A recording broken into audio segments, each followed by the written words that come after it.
Bismillahirrahmanirrahim. Assalamualaikum warahmatullahi wabarakatuh.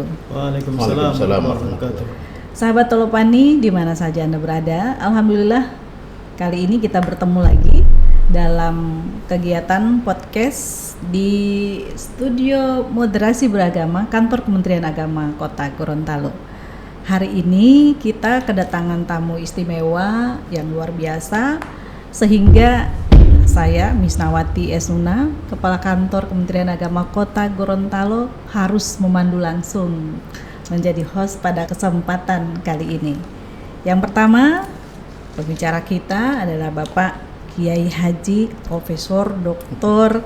Marzuki Wahid, Rektor Institut Studi Islam Fahmina, ISIP, Cirebon. Assalamualaikum Pak Kiai. Waalaikumsalam Bu Kakenak. Waduh, senang sekali ketemu. Senang sekali. Misnawati. Apalagi saya Pak. Kami di Kemenak Kota Gorontalo luar biasa. Terhormat saya sudah kesini nih. Hostnya Bu Kemenak. Iya. Sengaja ini karena memang tamu istimewa luar biasa yang datang ke tempat kita. Beliau selain sebagai seorang rektor juga sebagai instruktur nasional untuk moderasi beragama ya Pak Kiai ya. Iya. Dan juga termasuk penulis penyusun modul. Iya, penyusun modul, betul, untuk moderasi beragama yang sekarang ini dipakai oleh Kementerian Agama. Iya. Ini adalah kegiatan mandatori presiden yang luar biasa, sekarang lagi jor-joran dilaksanakan. Luar biasa. Ya. Beliau sendiri yang menulis modulnya bersama Ibu Alisa Wahid. Ya. Ya.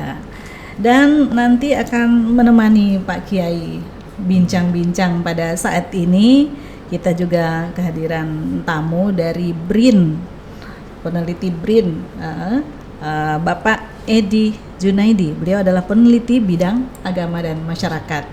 Kebetulan juga sekaligus pemerhati moderasi beragama. Wah, selamat datang di Kemenak Kota Gorontalo, Pak Edi. Ini senior lama Pak Kiai. Oh, gitu. Ketemu lagi udah sekian tahun. Iya, alhamdulillah. Kita ngobrolnya santai aja Ya, Pak Kiai. siap. Jadi tema kita yang kita angkat pada podcast kita kali ini adalah penguatan gerakan kultural moderasi beragama. Nah, tentunya Bapak selaku penulis modul telah memaklumi bahwa salah satu yang jadi pilar yang selama ini pun kami sudah sosialisasikan kepada aparat Kementerian Agama khususnya di Kota Gorontalo adalah penguatan kearifan lokal. Apa mungkin ke sana yang dimaksud oleh? Ya, termasuk di dalamnya ada penghormatan terhadap tradisi lokal. Ya. Benar-benar. Kalau kami di Kota Gorontalo itu Pak, setiap hari Kamis kita sudah mendeklarasikan setiap hari Kamis kita berbahasa daerah. Oh. Sampai seperti Merawat. itu. Ya, merawat tradisi lokal. Selain berbahasa daerah, berpakaian daerah hari itu. Ya.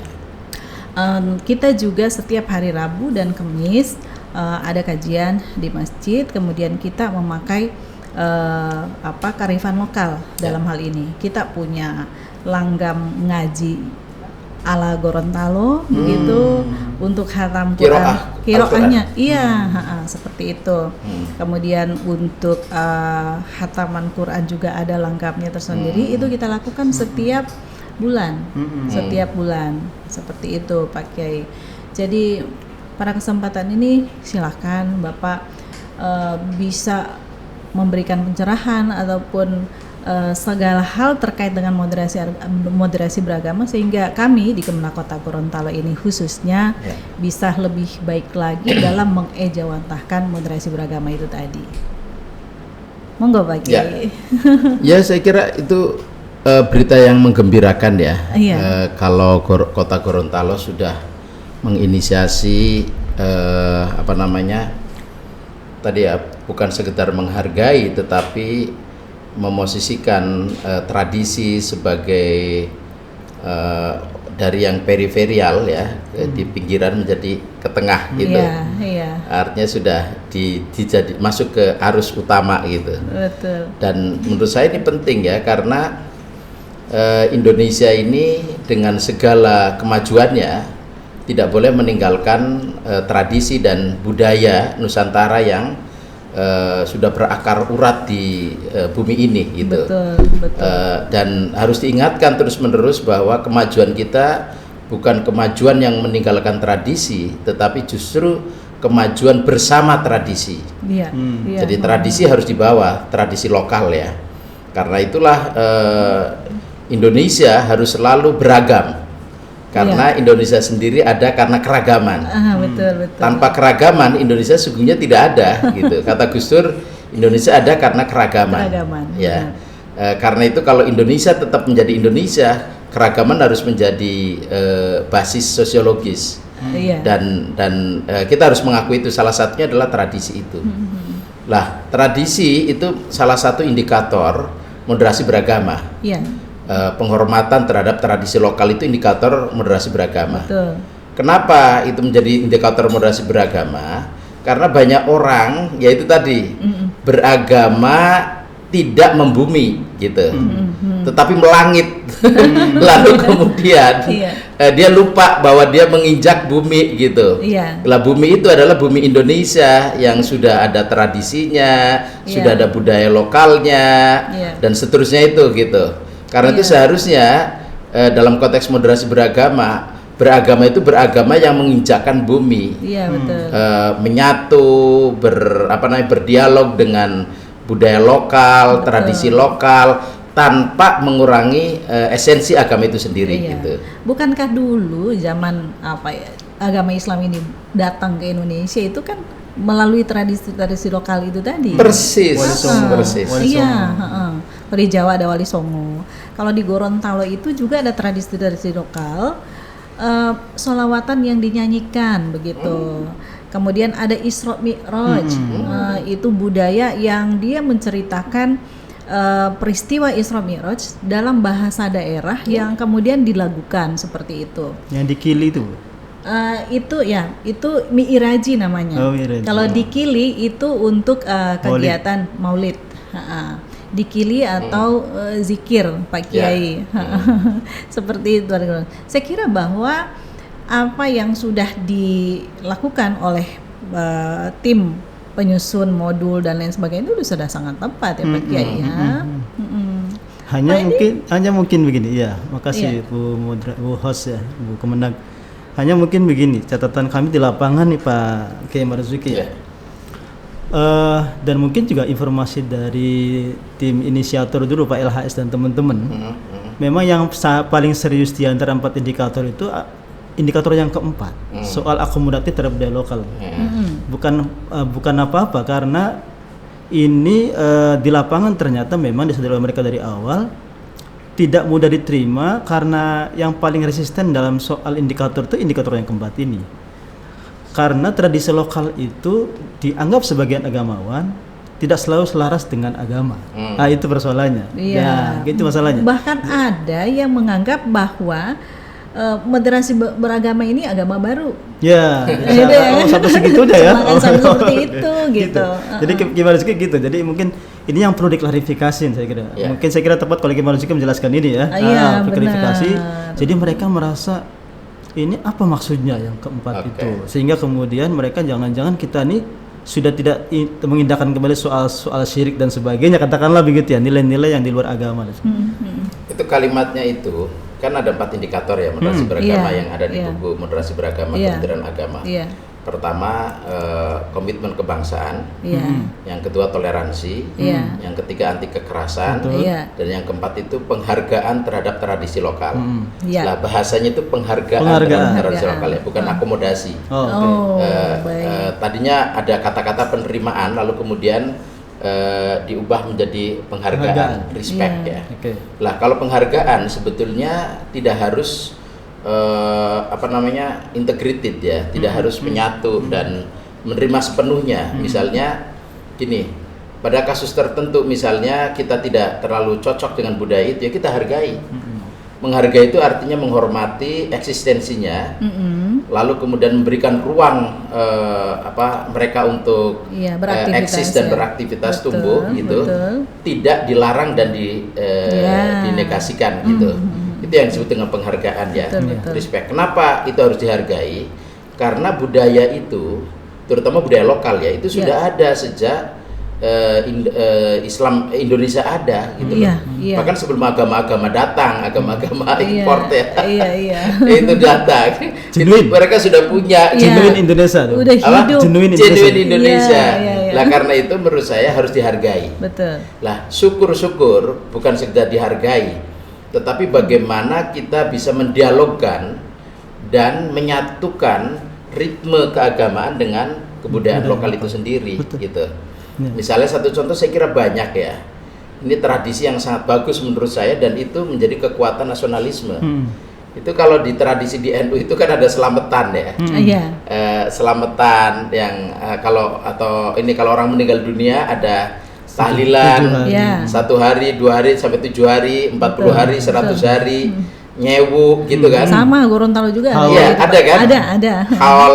Itu Iya. kan sebetulnya kalau kita menelusuri di tradisi keislaman itu nggak ada. Iya. Tetapi kemudian itu dilakukan oleh orang Indonesia dan itu kalau lihat substansinya itu nggak ada yang bertentangan karena substansinya itu tahlil itu baca la ilaha illallah, Iya. subhanallah, terus baca sholawat, baca Quran, nggak ada yang, dan doanya doa biasa dan seterusnya itu Allahumma ghfir lahu warhamhu wa'afi wa'fu anhu dan seterusnya itu hanya menggunakan kerangkanya. Iya. Istilahnya raganya itu raga budaya, substansinya adalah agama. Bajunya Iya. Baju agama. Tetapi harus dicatat itu memberikan kontribusi yang luar biasa terhadap persatuan dan kesatuan serta nasionalisme. Saya pernah misalnya gini, kenapa orang Indonesia itu kok nasionalismenya kuat? Itu karena ada tradisi keagamaan yang menyatukan mereka. Iya. Malah di desa misalnya, Iya. meskipun beda partai, ya ini sebentar lagi. Iya. Meskipun beda partai, ketika kampanye itu perang, tetapi begitu udah selamatan duduk bareng, makan berkat bareng. bahkan bareng gitu.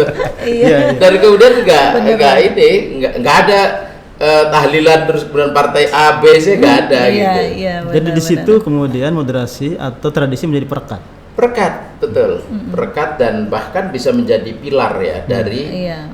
nasionalisme itu sendiri. Dan agama yang bisa bukan sekedar menghargai tadi ya, mengakomodasi dan menjadikan budaya sebagai kerangka itu justru sangat penting menurut saya. Dan Iya. itu yang disebut sebagai Islam Nusantara, Betul. Islam Indonesia. Si Islam Nusantara itulah yang kemudian dipersepsikan berbeda sementara masyarakat ya Pak. Gitu. Ya, ini Islam Nusantara ini kayak kita pakai peci kayak gini iya, kan Nusantara ya. ini. Iya. Yang nggak ada di tempat lain ya. Nggak ada Nggak tempat ada. lain. Kira-kira. Dan itu bukan hanya Muslim. Iya. Orang Kristen bisa pakai.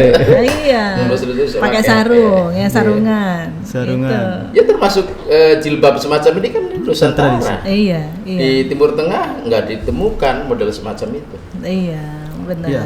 Jadi Baik, menarik ya. ya Pak. Dia. Soal judul ini menarik karena menurut saya artinya gini, saya sepintas lalu melihat misalnya gerakan kultural itu mungkin lebih tepat untuk kita kuatkan, Ya. Pak Kiai. Karena so far misalnya sejauh pemantauan kami pada riset dan kebijakan yang kita lihat itu kan pendekatan struktural lebih kuat, gitu ya. Jadi artinya kita apresiasi misalnya banyak pelatihan, banyak TOT, workshop mungkin dan sebagainya. Tetapi biasanya pendekatan struktural itu lebih pada formalistik. Formalistik. Nah, itulah kemudian saya sepakat dengan idenya Pak Bahrul Hayat bahwa mestinya lakukan penguatan gerakan kultural. Jadi gerakan kultural itu bukannya sebuah tradisi, tapi juga pendekatan-pendekatan yang membangun nilai-nilainya. Nah, itu penting, gitu Bu. Iya. Nah, itu karena dalam catatan kita sesungguhnya saya nggak tahu Kiai Marzuki dan teman-teman gitu misalnya. Menarik kemarin Pak Widya yang di staf ahli Sesnek Pak Sesnek ya. Pak Widya. Beliau menyentil begini. Sebenarnya kita punya baseline nggak? Keberhasilan moderasi itu sejauh mana? Selama hampir 2 tahun nih, 2 tahun lebih malah, 2 tahun lebih ya. 2019 kita mulai sebagai program nasional, RPJMN masuk gitu. Kita sudah melakukan banyak hal gitu. Tapi kira-kira kita bisa mengukur nggak keberhasilannya? Beliau nanya, baseline-nya ada nggak kita punya? Lalu sampai mana? Nah, ini kita harus lihat. Kami melihat sekelas lalu misalnya jangan-jangan memang pendekatan yang perlu dikuatkan kultural itu. Jadi bagaimana nilai itu bisa hidup, diperankan, dicontohkan, kemudian diajarkan gitu. Tradisi saya kira bagian dari itu gitu. Tapi pendekatan kultural itu maksud saya jangan hanya terjebak pada pendekatan struktural ya gitu. Kira-kira begitu Pak Kiai. Dan bahkan tradisi itu ya Pak Kiai, dia akan mewarnai yang 3 pilar tadi. Cinta tradisi dengan sendirinya dia akan komitmen kebangsaannya itu bakal kuat yang itu ya Pak Kiai ya. Kemudian ditambah lagi dengan anti kekerasan dan toleransi itu gitu. Iya. Saya setuju karena kultur kita ya, kultur Indonesia. Pada dasarnya kan kultur yang ramah. Iya, benar. Murah senyum, smiling people, suka membantu, ya kan? Gotong royong. Kayak gitu tuh loh. Terus kemudian jelas toleran. Coba aja dilihat di beberapa daerah yang ini ya masih Indonesia banget lah gitu ya. Itu mereka sangat toleran terhadap perbedaan. Betul. Lah, itu sebetulnya betul loh. Jadi kalau menggunakan tadi ya gerakan kultural atau penghargaan terhadap tradisi lokal itu, sebenarnya 3 indikator yang lain masuk di dalamnya. Komitmen kebangsaan, toleransi, dan anti kekerasan. Karena itu menjadi bagian karakter budaya kita sebetulnya di Indonesia. Sebetulnya menjadi anomali kok. Tiba-tiba kok ada bom bunuh diri misalnya. Terus kemudian agama menggunakan kekerasan gitu. Orang bertanya-tanya dari mana gitu. Sebab sejak dulu enggak. Kita menggunakan kekerasan itu bukan menyerang, tetapi mempertahankan ketika dijajah. Defense. Defense kan, lebih bertahan gitu. Lah, yang ini kok digunakan untuk menyerang. Jadi itu anomali terus terang aja. Karena itu memang kita harus back to nature ya, back to culture. Jadi kita harus kembali ke budaya kita dan menggali budaya adiluhung ya istilahnya, budaya luhur Nusantara itu penting banget gitu. Dan itu kekayaan yang luar biasa menurut saya. Itu yang saya bahasakan Pak Kiai Marzuki, jadi sebagai bentuk reaktualisasi sesungguhnya. Jadi artinya gini, ini yang perlu ditekankan menurut saya. Pertama itu program moderasi jangan dianggap sebagai program baru. Sesungguhnya dia ada reaktualisasi. Karena Prof. Azra menjelaskan betapa kemudian bedanya kita dengan Timur Tengah. Kita ini adalah masyarakat yang ramah, masyarakat yang rukun sesungguhnya dengan tradisi gotong royong macam-macam. Yang itu hidup sudah sekian ratusan tahun. Gitu. Hanya saja memang Pak LHS sebagai inisiator, sebagai menteri saat itu bersama tim menyadari ini ada masalah apa dalam 2 dekade terakhir kok fenomena keberagaman kita kok lebih sangar gitu, Bu, penuh kekerasan dengan ekstremisme dan sebagainya ya, macam-macam, sehingga kemudian ini diusung. Ini sesungguhnya mau menghidupkan kembali. Jadi poinnya ada menurut saya moderasi beragama yang kita angkat hari ini adalah sebenarnya menghidupkan kembali. Kita sudah punya, cuman kita ini kok mulai ada yang hilang, ada yang hilang. Kesannya meninggalkan, kesannya terpengaruh banyak hal yang membuat kita lalai dan sebagainya. Mestinya kita hidup seperti sebelumnya. Jadi kita gotong royong tetap sama, tetap senyum, tanpa ada pengaruh. Ada pengaruh juga gadget, medsos. Bisa jadi. Saat mungkin jadi kan gini. Betul, substansinya adalah kemanusiaan, keadilan. Ya, kalau bahasa Islam kan rahmatan lil alamin, misalnya gitu ya. Itu substansinya. Sebetulnya saya pernah mengklarifikasi ke Pak LHS ya dan teman-teman, ke Pak Lukman Hakim Saifuddin, Menteri Agama saat itu, yang saya bilang kenapa menggunakan istilah moderasi beragama kalau substansinya adalah menggali dari kebudayaan kita yang memang adiluhung ini, terus dari esensi ajaran agama dan seterusnya itu. Ternyata itu menemukan konteksnya karena pada saat itu tantangan yang kita hadapi adalah tantangan ekstremisme. Cara pandang, sikap, dan perilaku keagamaan yang ekstrim, yang mengesampingkan martabat kemanusiaan. Misalnya mereka melakukan bom bunuh diri atas nama agama, gitu. Terus kemudian atas nama agama ingin mengubah Pancasila dengan khilafahnya atau negara agama dan seterusnya itu. Atas nama agama mereka mengklaim kebenaran, yang lain dianggap salah, kayak gitu loh. Nah, ini tantangan-tantangan ini yang dihadapi pada saat itu. Lalu kemudian mencari kira-kira apa ya responnya. Lalu jawabannya adalah moderasi beragama. Ya sudah, kalau itu harus dimoderatkan. Betul. Yang ekstrim ini, kutub ekstrim ini harus ditengahkan kembali untuk kembali ke istilahnya jangkar keadilan. Jangkar ke muazanah, keberimbangan ya. Dan jangkar kemaslahatan gitu. Artinya sebetulnya gini, ingin mengembalikan agama itu pada esensinya. Bukan hanya pada performanya. Selama ini kan ini kelompok-kelompok ekstrim ini lebih mengutamakan simbol legal formalistik daripada substansi. Lah ini yang ingin dikembalikan sebetulnya. Karena itu nggak ada masalah pakai simbol, nggak ada masalah, tetapi jangan lupakan substansi. Gitu loh. Ya, persis itu. Persis. Karena persis dengan kalimat begini saya kira. Penegasan bahwa moderasi beragama itu bukan memoderatkan agama. Iya, bukan. Tapi memoderatkan perilaku beragamanya. Itu. Nah, ini ada kalimat menarik menurut saya. Artinya dalam konteks 2 dekade yang rusak dalam tanda kutip ya, agama itu terkotori oleh perilaku sebagian umatnya. Itu kalimat begini, kalimat reflektifnya begini menurut saya. Saya ingat Prof. Nasr itu selalu nulis begini. Prof. Nasr itu nulis begini. Agama itu hadir dengan kemaslahatan. Betul. Kalau kemudian pemeluknya tidak seperti itu, yang salah adalah pemeluknya. Teks itu hadir membawa keadilan misalnya. Kalau umatnya nggak adil berarti tafsirnya yang salah. Jadi itu yang perlu diklarifikasi. Sehingga kemudian moderasi beragama adalah moderasi tentang bagaimana beragama. Kita melakukan menjawatakan nilai-nilai itu apakah tepat atau belum itu. Nah, sebagian kita kemarin agak, maaf dalam kutip misalnya, agak mengotori agama kita se-Nusantara dengan perilaku-perilaku yang tidak sesuai dengan nilai otentik agama itu sendiri. Itu poinnya. Yang dimoderati itu beragama. Cara pandang, sikap dan perilaku beragama. Saya ingin mengutip ini, Bu Kakak Menak ya. Bu Sanawati. Pernyataannya Ibnul Qayyim al-Jauziyah di dalam kitab I'lamul Muwaqqi'in Rabbil Alamin. Ini pernyataannya bagus banget dan saya suka sampai saya hafal ya kalimatnya. Dan menurut saya ini esensi dari ajaran agama. Beliau mengatakan gini, inna syari'ata mabnaha wa asasaha 'alal hikami wa masalihil ibadi fil ma'ashi wal ma'adi wa hiya rahmatun kulluha wa 'adlun kulluha wa hikmatun kulluha wa maslahatun kulluha.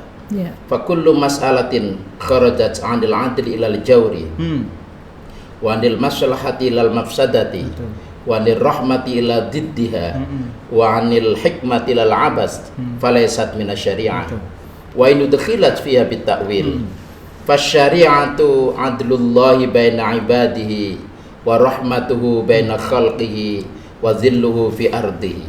Itu keren banget loh pernyataan ini. Saya senang banget pernyataan ini dan ini yang menurut saya penting diketahui oleh banyak orang. Perlu diterjemahkan sekilas nih. Ya. Biar ngerti, publik ngerti. Kira-kira gini. Kira-kira artinya gini. Inna syari'ata mabnaha wa asasaha. Ya, jadi bangunan fondasi dasar syariat Islam itu. Artinya dasar bangunan fondasinya itu kata Ibnul Qayyim al-Jauziyah alal hikami, didasarkan pada kebijaksanaan, wisdom. Lah wisdom itu kalau dalam filsafat kan capaian tertinggi ya. Capaian tertinggi seorang filosof itu adalah wisdom. Dan wisdom itu bisa melampaui hukum. Karena hukum itu hanya peranata sosial untuk mengatur, tapi di atas hukum itu ada namanya kebijaksanaan. Dan kebijaksanaan itu pasti adil. Karena itu seorang hakim itu mestinya pedomannya bukan makanya seorang hakim kan harus memutuskan dengan hatinya. Betul, nggak hitam meskipun putih, panduannya adalah hukum, teks hukum ya. Tetapi bisa aja melampaui karena situasinya berbeda. Nah itu pada tataran filosofis. Lah kata Ibnul Qayyim, fondasi dasar syariat Islam itu, bangunan syariat Islam itu adalah kebijaksanaan, wisdom, wa masalihil ibad, dan kemaslahatan seluruh umat manusia. Lah pernyataannya menarik, masalihil ibad, kemaslahatan umat manusia, bukan masalihil muslimin, bukan masalihil mukminin, tapi ibad. Pertanyaannya, man hiyal ibad? Siapa ibad itu? Al ibad hiya ibadullah kulluhum ajma'in, al muslimun wa ghairul muslimin. Jadi ibad itu adalah hamba Allah seluruhnya, manusia, baik yang muslim maupun yang non muslim. Karena hamba Allah itu ada yang muslim, ada yang non muslim, bahkan lebih banyak kalau di dunia ya penduduk bumi itu non muslim Non-muslim yang gitu. Artinya gitu. Jadi itu semuanya hamba Allah. Iya. Dan itu menjadi kemaslahatan.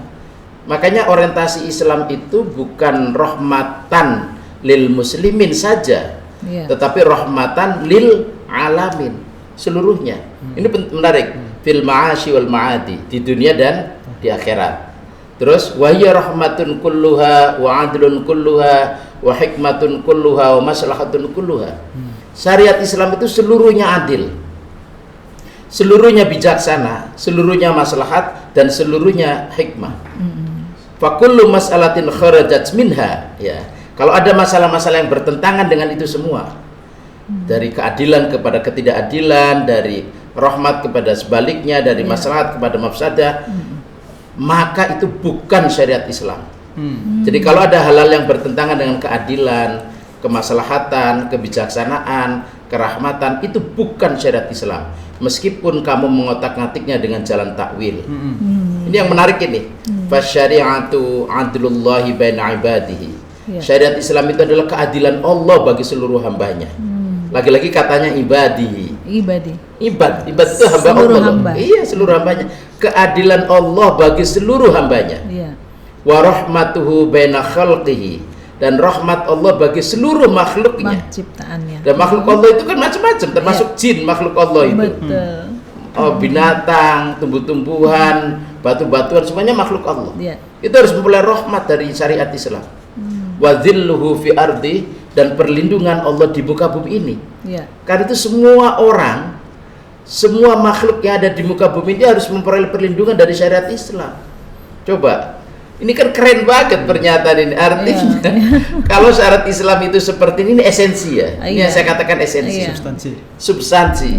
Kalau syariat Islam itu seperti ini keren banget. Semua orang dilindungi, semua makhluk memperoleh rahmat, semua hamba memperoleh keadilannya, dan itu keren banget. Dan itulah yang kemarin Islam. Dan orang berpikir ulang untuk melakukan kekerasan.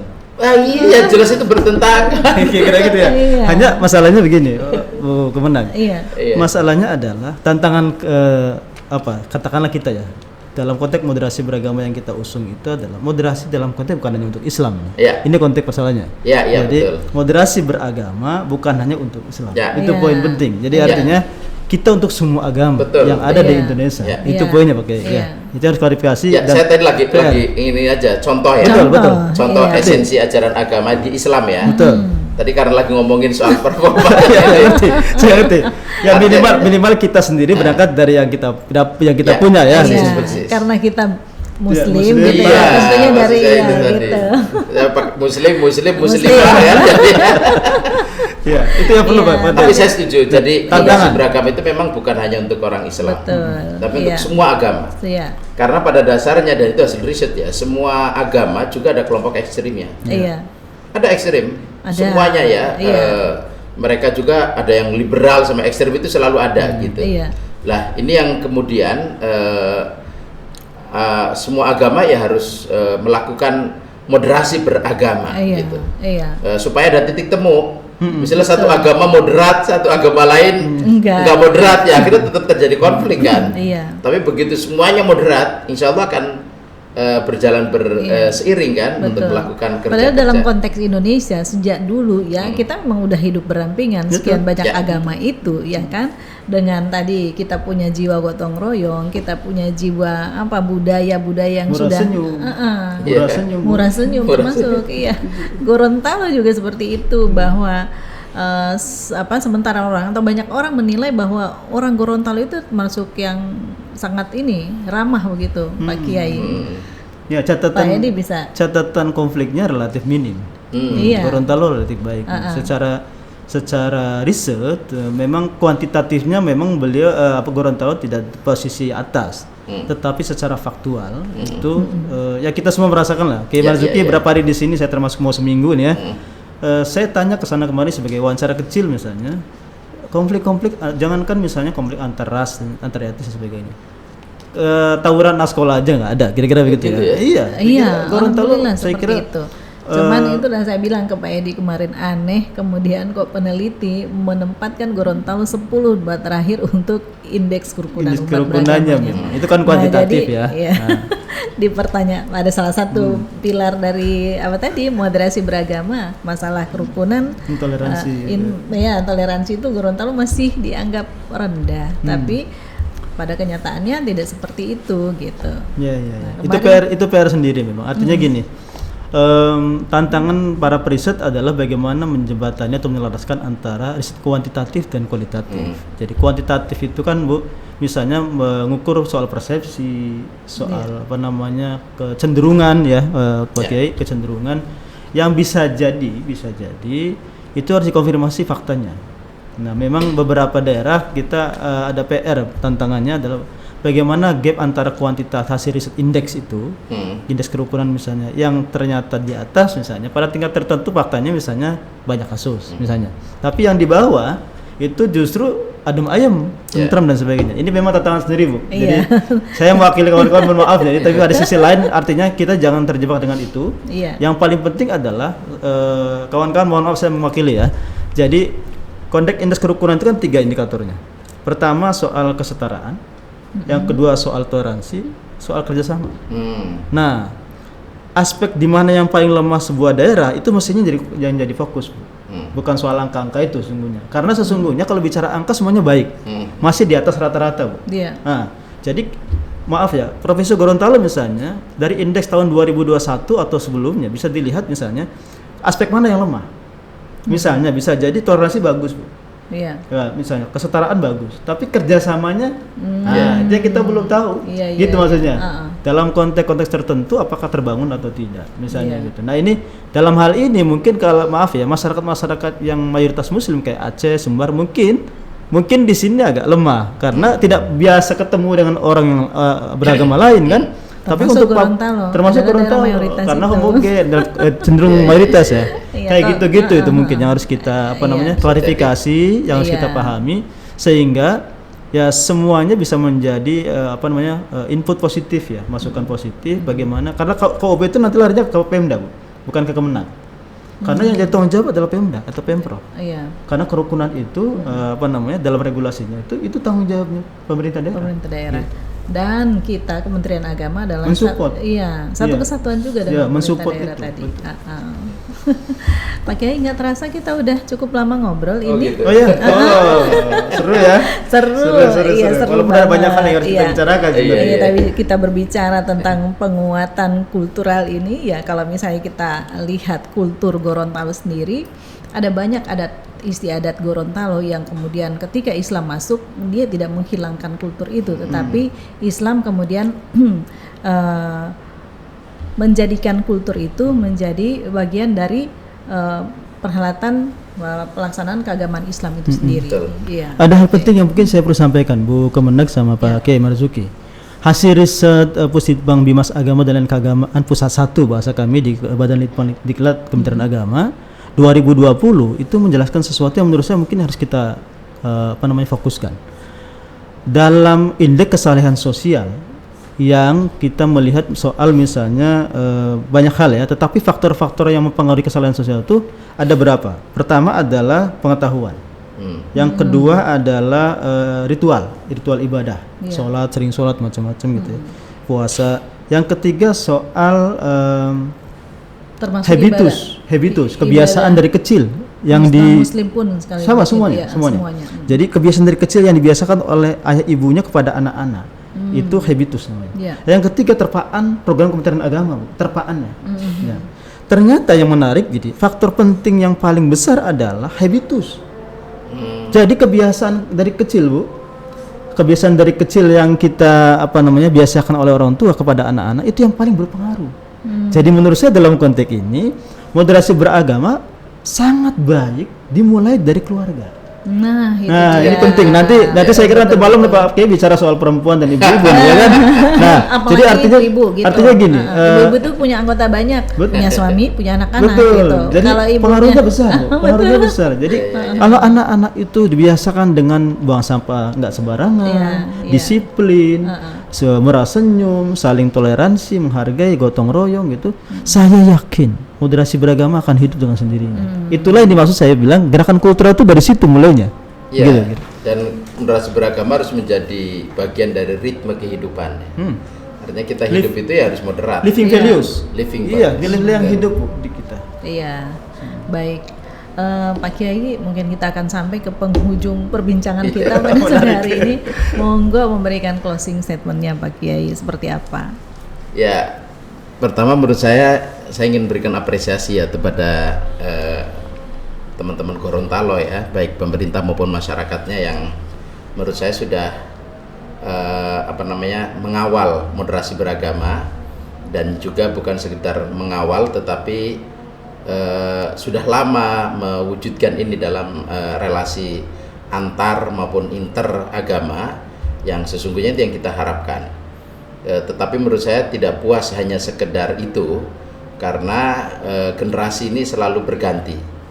Ya, karena itu gerakan moderasi beragama ini, saya memposisikannya moderasi beragama itu sebagai gerakan. Ini social movement ya, gerakan kemanusiaan, gerakan kebangsaan, dan gerakan keagamaan. Iya. Ini tidak akan berhenti, never ending. Iya. Jadi jangan pernah merasa bahwa kami sudah baik, kami sudah moderat, kami sudah rukun. Iya. Jangan, karena generasi terus berganti, bertumbuh, tantangan terus terjadi baik di tingkat lokal, nasional, regional maupun global, dan itu terus-menerus apalagi dengan media sosial yang begitu gencarnya. Karena itu menurut saya menancapkan kembali pilar-pilar moderasi beragama ini dalam seluruh aspek kehidupan kita menjadi sangat penting untuk menjawab tadi segala kemungkinan di masa yang akan datang. Iya. Dan saya berharap Gorontalo tetap menjadi Gorontalo yang damai, rukun, penuh dengan apresiasi terhadap kebudayaan lokal. Amin. Terima kasih Pak Kiai. Ya. Pak Edi, ada yang mau Ya, disampaikan? poinnya saya kira kembali Gorontalo relatif sangat kondusif untuk membangun moderasi beragama, saya kira. Iya. Pertama, tradisinya saya kira mungkin tidak ada yang paradoks dengan agama itu sendiri, maka jadikan itu sebagai variabel penting untuk membangun moderasi beragama. Di samping lagi-lagi saya ingin mengatakan bahwa saya selalu bicara di mana-mana, konsentrasi penting buat saya adalah berangkatlah membangun nilai-nilai agama termasuk moderasi beragama dari keluarga. Iya. Kan itu paling penting, Bu. Iya. Dan itulah habitus. Kalau sudah membangun pribadi-pribadi yang moderat, saya kira, maka dengan sendirinya dia pada saat dewasa, saat dia remaja pasti menjadi orang yang moderat. Iya. Nah, terima kasih. Baik, terima kasih Pak Kiai. Terima kasih Bu Pak Kakak Edi. Menang. Sama-sama. Iya, dan sahabat Tolopani sekalian, demikianlah perbincangan kita pada sesi kali ini. Insya Allah kita akan bertemu lagi dengan materi yang berbeda di waktu yang berbeda pula. Sampai jumpa, dan kami akhiri billahi taufiq wal hidayah, wallahu muwaffiq ila aqwamit thoriq. Wassalamualaikum warahmatullahi wabarakatuh. Waalaikumsalam warahmatullahi wabarakatuh.